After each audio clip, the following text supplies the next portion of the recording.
I think my idea of a perfect city, funny enough, isn't so far from London. You know, I think one of the great things about London is the fact that it is really a series of interconnected villages.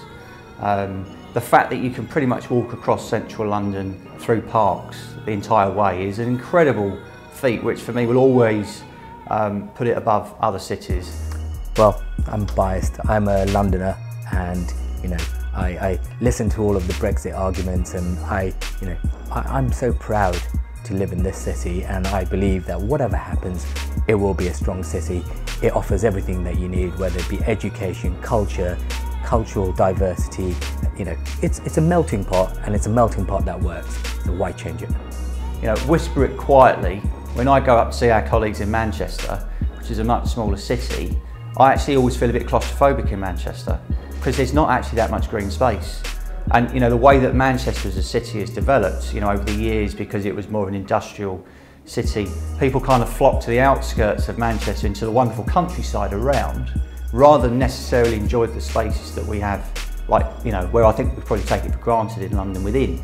So I think the fact that we have already in London the core of a wonderful city, we're on about fine-tuning aspects and elements of it.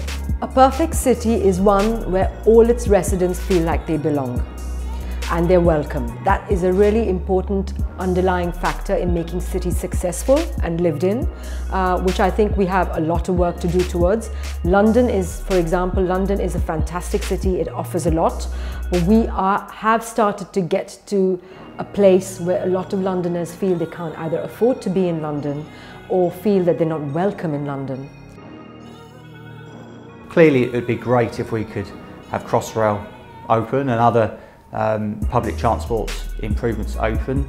I don't think we'll ever solve the housing crisis, I'll be blunt, because there will always be two people wanting to move into London for the one house or the one job that exists, if not 10 people. You know, so unfortunately it's a characteristics of a successful city that you're going to have high demand and high prices.